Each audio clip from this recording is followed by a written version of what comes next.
احمد ونصلی علی رسولہ الکریم اما بعد اعوذ باللہ من الشیطان الرجیم بسم اللہ الرحمن الرحیم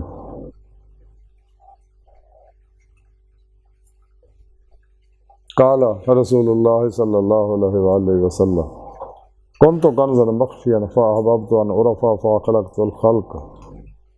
صدق اللہ العظیم وصدق رسولہ النبی الکریم لا الہ الا اللہ محمد رسول اللہ قرۃ عین بک یا رسول اللہ صلی اللہ علیہ وآلہ وسلم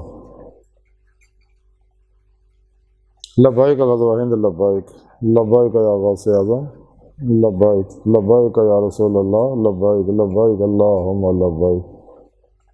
قابل سادہ طرح موضوع سامعین آج دے درس تصوف دے اندر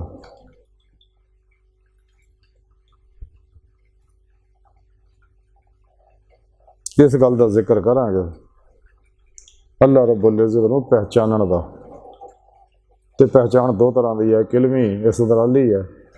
ایک کشفی شہودی ہے کہ انسان دل دے آئینے دل دیاں اکھاں نہ دی دے مولا دی نعمت عظمت دولت کبرا حاصل کرے۔ وہ طریقہ سنے رب نے قرآن چ دس ہے کہ تسی پھر پیشوا دے میرے پیارے حبیب صلی اللہ علیہ وسلم دے اور میرے فضل و توفیق نال ہی میری بارگاہ تک رسائی حاصل کر کے دی مولا دی نعمت عظمت دولت کبرا حاصل کر سکتے، پھر ہی تو ایمان حقیقی عرفان حقیقی حق الیقین فنا فی اللہ بقاء باللہ اور فخر محمد صلی اللہ علیہ وسلم کا کمال حاصل ہوئے گا۔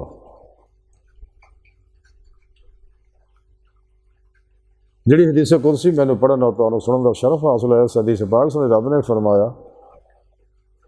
کہ اللہ کے پیارے حبیب صلی اللہ علیہ وسلم فرمانے کہ سنے رب نے یہ گل کہی ہے کہ میں ایک چھپیا خزانہ سے تو پھر مینوں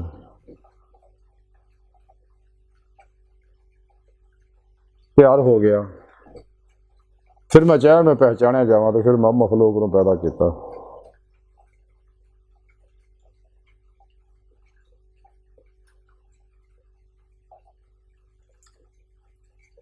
کیونکہ اللہ سونا ہی سکا، کوئی مخلوق ہے نہیں سی،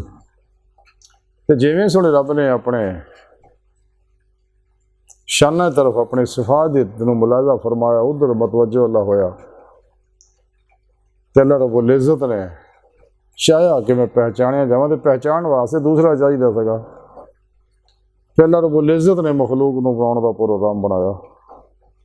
اور سب تو پہلے اپنے حبیب دے نور صلی اللہ علیہ وسلم نے اپنے نور تو پیدا فرمایا، پھر اپنے نور تو ساری کائنات دے ظاہر و باطن دی ہر چیز نو پیدا فرمایا۔ یہ سب کچھ نور مصطفیٰ دے عکسی ظہور ہے، اسے واسطے ظاہر و باطن دی ہر لہر اللہ دے پیارے حبیب صلی اللہ علیہ وسلم حاضر و ناظر نے، اور اپنے نوری وجود نہ مدینہ پاک تخت ختم نبوت بیٹھے تاج حبیب اللہ سے بحکم الہی پوری کائنات حکمرانی فرما رہے، آپ زندہ حیات ہے، آپ کے سچے غلام اولیاء اللہ بھی اپنے اپنے مزارات زندہ حیات نے اور اپنے منع والے دور و نزدیک نفع پہنچاتے رہتے ہیں۔ تو سونے رب نے فرمایا کہ پھر مینوں اپنے نال پیار ہے، سب تو پہلے عاشق بھی اللہ، سب تو پہلے معشوق بھی اللہ، تو پھر سونے رب نے فرمایا کہ میں چاہے میں پہچانیا جاواں تو پھر میں مخلوق نو پیدا کیتا، یعنی مخلوق نو اللہ نے پیدا ہی صرف اس واسطے کیتا کہ اللہ دا عرفان حاصل کرے، اللہ دی معرفت حاصل کرے، یعنی اللہ کا دیدار حاصل کرے، اور وہ طریقہ بھی سنے رب نے قرآن پاک میں دس دیتا ہے۔ تو جی انسان اس کام تو ہٹ کے شغل خلق جو مبتلا ہو جائے گا، نفس شیطان دنیا کے پجاریاں پیچھے لگے گا، خلقی اسباب و ارباب جڑ جائے گا، ماسو اللہ جڑ جائے گا، پھر دونوں جہان برباد ہو جائیں گے۔ تو جی اپنا مقصد حاصل کرے گا، کرنا چاہتا ہے تو پھر چاہیے انسان نو سچے دل ایمان لیا، سچی توبہ نصوح کرے، پھر پیشوا دی بارگاہ حاضر ہو کے انہوں کو اپنے اندر نوری جاگ لوائے، اللہ چمبے دی بوٹی لوائے، یعنی توحیدی محمدی نور نسبت اپنے دلاں چلکا کروائے،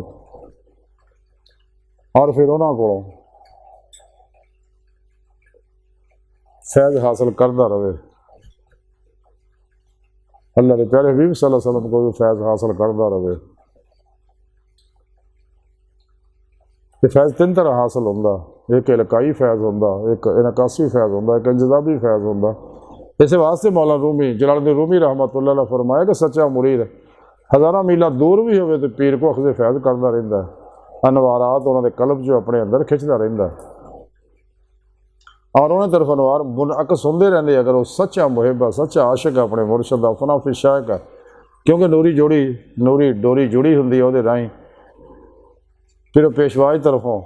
ਨੂਰੀ ਇਨਕਾਸ ਉੱਤੇ ਹੁੰਦਾ ਰਹਿੰਦਾ।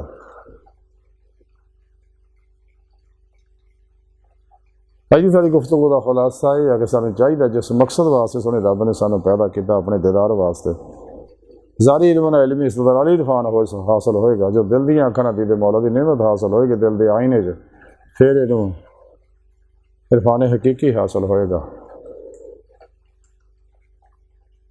تو اللہ سن دی بارگاہ دل دی گہرائیاں دعا ہے کہ اللہ سونا ہستا بڑے حقیر پر تقصیر ماڑے کمزور کامل معجز مسکین بے سہارا انسان ہے، سائے پیر پیشوا دے تیرے پیارے حبیب صلی اللہ علیہ وآلہ وسلم دے ساڑا کوئی سہارا نہیں سانو دنیا، اور سوائے تیرے حبیب دے پیر پیشوا دے ساڑا کوئی سہارا نہیں سانو دنیا قبر اور آخرت سارا عطا فرمائے، ساڑیاں خطا گناہ غلطیاں لکشاں معاف فرمائے، ساڑے دلاں دیاں نیک جائز شرعی مراداں پوریاں فرمائے۔ اللہ بس، باقی حوث وما علینا الا البلاغ المبین۔